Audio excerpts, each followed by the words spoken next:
महाराष्ट्र में बीएमसी चुनाव के लिए नामांकन का आज आखिरी दिन है। एन वक्त पर बीजेपी और शिवसेना के बीच सीट शेयरिंग का फॉर्मूला फाइनल हो गया है। बीजेपी 137 जबकि शिवसेना 90 सीट पर उम्मीदवार उतारेगी। नामांकन पत्र दाखिल करने की आज अंतिम तिथि से एक दिन पहले काफी विचार विमर्श के बाद सीट बंटवारे का फॉर्मूला साझा किया गया। दोनों दलों के उम्मीदवार आज नामांकन पत्र दाखिल करेंगे। सत्तारूढ़ गठबंधन महायुति में शामिल एक और दल राष्ट्रवादी कांग्रेस पार्टी बीएमसी चुनाव अलग लड़ रहा है। महाराष्ट्र में बीएमसी समेत 29 नगर निकायों के चुनाव 15 जनवरी को होंगे। मतगणना अगले दिन होगी। नामांकन का आज आखिरी दिन है। बीजेपी शिवसेना में सीट फाइनल। अजित पवार अलग लड़ेंगे। चुनाव ये तय हो चुका है और लगातार जो गठबंधन बने हैं उन पर भी यहां पर सियासी गहमागहमी देखी जा रही है। तो आज का दिन भी काफी ज्यादा गहमा-गहमी भरा रहने वाला है, क्योंकि कल भी देखा गया था जब नामांकन हो रहा था तो उस वक्त बेहद से भीड़ जो है वो नजर आई और गहमी का पूरा दिन रहा। और इसी के साथ आज का तो आखिरी दिन है, तो आज ज्यादा हलचल जो है वो देखी जाएगी बीएमसी चुनाव को लेकर।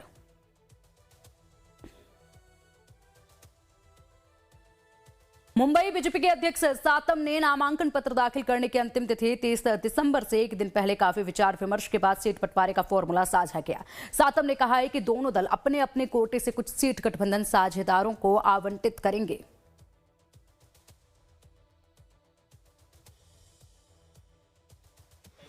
भारतीय जनता पार्टी शिवसेना रिपाई की महायुति की चर्चा ये पूर्ण हो चुकी है। इसके पहले 207 सीटों पर हमारा एकमत हो चुका था। अब पूरे 227 सीटों की चर्चा पूर्ण होकर भारतीय जनता पार्टी 137 सीटें और शिवसेना 90 सीटों के ऊपर जो है वो चुनाव लड़ेगी।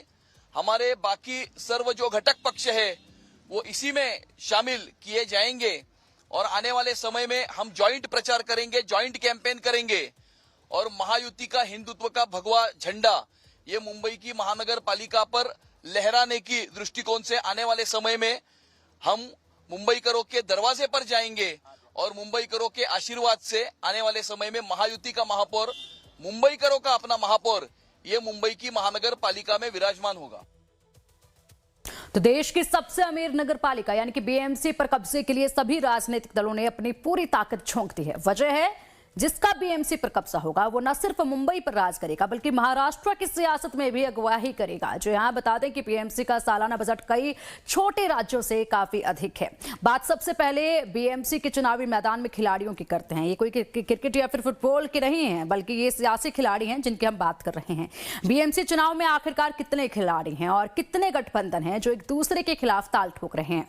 शुरुआत सबसे पहले सिंगल खिलाड़ियों की करते हैं जिसकी संख्या है 5। महाराष्ट्र सरकार में शामिल अजित पवार की एनसीपी, शरद पवार की एनसीपी, शरद केजरीवाल की आम आदमी पार्टी, ओवैसी की एआईएमआईएम, अखिलेश की पार्टी एसपी। बात करें गठबंधन की तो मुख्य तौर पर 3 गठबंधन चुनावी मैदान में है, ताल ठोक रहे हैं। पहला गठबंधन है महाराष्ट्र के सत्ता पर काबिज बीजेपी और शिंदे की शिवसेना।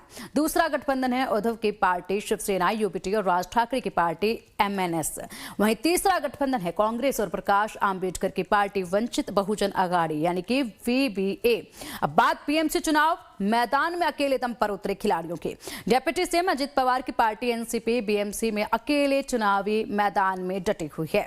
एनसीपी ने बीएमसी चुनाव के लिए 37 उम्मीदवारों की पहली सूची जारी कर दी है जिनमें कुछ मुस्लिम कैंडिडेट भी शामिल हैं। जो प्रमुख नाम है वो हैं वार्ड नंबर 3 से मनीष दुबे, वार्ड नंबर 40 से विलास धगड़ू और वार्ड नंबर 48 से सिरिल पीटर डिसोजा जिस पर विश्वास जताया गया है। वार्ड नंबर 57 से अजय दत्ता विचारे को प्रत्याशी बनाया गया है। बीएमसी चुनाव में अकेले दम पर एनसीपी के चुनाव लड़ने की पूरी कहानी सुनिए प्रवक्ता सना मलिक की जुबानी।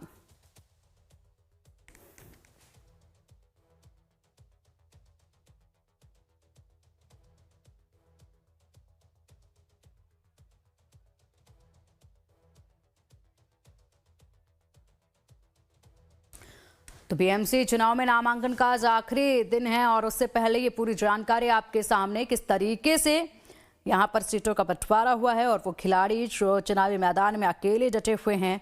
ये जो मुकाबला है काफी दिलचस्प है बीएमसी का, क्योंकि बहुत कुछ तस्वीरें जो हैं इससे साफ होंगी आने वाले वक्त की कि आखिरकार कौन से वो दल होंगे, कौन सी वो पार्टियां होंगी जो लंबे वक्त तक यहीं पर अपने पैर चुनावी मैदान में जमाए रखेंगी और किस तरीके से यहाँ पर अगुवाई आने वाले वक्त के चुनाव की जाएगी, कौन से दल करेंगे अगुवाई, ये देखने वाली बात होगी। और इसलिए यहाँ पर पूरी तरीके से जोर जो है तमाम दलों ने, तमाम पार्टियों ने इन बीएमसी चुनाव को लेकर लगाया हुआ है और प्रत्याशियों को लेकर लगातार मंथन किया गया, गठबंधन को लेकर लगातार मंथन किया गया। उसके बाद आज नामांकन का आखिरी दिन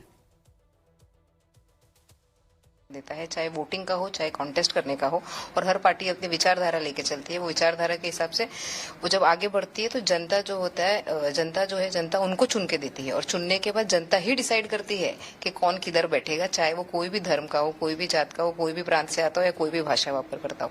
तो विचारधारा की जो लड़ाई है वो लगातार कुछ सेक्युलर पार्टीज लड़ते आए हैं और उसमें जो जनता जब उनको नतीजा देगी तो वो जनता तय करेगी कि कौन बैठेगा मेयर के पोस्ट पे। जी, ये तो अजीत दादा की पार्टी में ये और इनके पिताजी और अजीत पवार एनसीपी बीजेपी सब तो साथ में। तो मैं पूछना चाहूंगा आपके माध्यम से कि अब नीतीश राणे इनको कब पाकिस्तान भेजने वाले हैं? कि इनके साथ तो गठबंधन की मलाई खा रहे, तो ये सब सांगा मलबारी चल रहा है। ये ऐसा बोल देंगे वारिस पठान को पाकिस्तान भेज देंगे।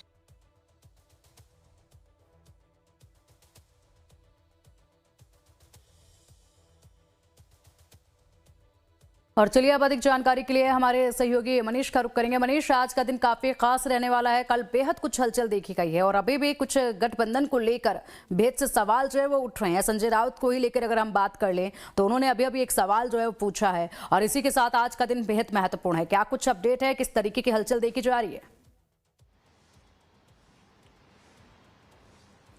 बिल्कुल पिंकी, आप देखिए कि ये ना सिर्फ राजनीतिक जो पार्टियां हैं उनके लिए इम्तिहान है, बल्कि ये जो गठबंधन है इनका आपस में महाराष्ट्र में, उसको भी एक कसौटी पर परखा जा रहा है। न सिर्फ संजय राउत जो मीडिया बयानों में शरद पवार से सवाल पूछ रहे हैं, बल्कि रामदास अठावले भी महायुति के नेताओं से सवाल पूछ रहे हैं, क्योंकि जो ये तमाम गठबंधन है इन्होंने लोकसभा और विधानसभा साथ में लड़ा था, लेकिन क्योंकि लोकल चुनाव है, बीएमसी चुनाव वार्ड लेवल पे लड़े जाते हैं और यहाँ पर कई सारी चीजें अब बदली हुई नजर आ रही है। आप देखिए कि अजीत पवार शरद पवार के गठबंधन के बाद लगातार ये बातें उठ रही हैं कि आखिर जो एक दूसरे को विधानसभा चुनाव तक जो है वो कोस रहे थे, तमाम नेता आपस में लड़ रहे थे, वो अचानक से ऐसा क्या हो गया कि दोनों गठबंधन कर रहे हैं, दोनों चुनाव में लड़ रहे हैं। और यही बात जब संजय राउत से पूछा गया तो उन्होंने भी यही कहा कि आप हमेशा उनको ऐसा बोलते रहे, अगर आप गठबंधन करते हैं तो जवाब तो आपको ही देना पड़ेगा। और वहीं अजीत पवार जो शरद पवार के साथ जा रहे हैं, क्योंकि जब बीजेपी के जो सेंटर के नेता चाहे वो अमित शाह हो चाहे प्रधानमंत्री नरेंद्र मोदी हो, जब वो महाराष्ट्र आए थे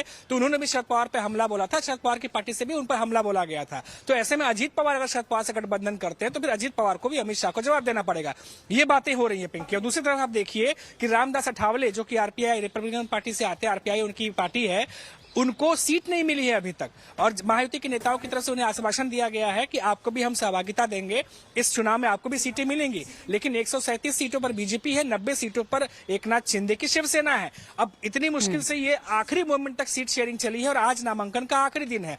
ऐसे में अब दोनों तरफ से अपने अपने कोटे से कितनी सीटें मिलेंगी इनको या अन्य जो गठबंधन के दल है, वो भी अपने आप में बहुत बड़ा सवाल है और इसीलिए तमाम पेच फंसा हुआ है। आज भी कई नेता जो है वो नाराज नजर आ रहे हैं, जो इतने समय तक वेट कर रहे थे, जिनको नहीं एबी फॉर्म मिला है, जिनका नाम नहीं आया है, वो नाराज है। तो ये तमाम चीजें इस महाराष्ट्र की करंट स्थिति जो है पिंकी वो बनी हुई है।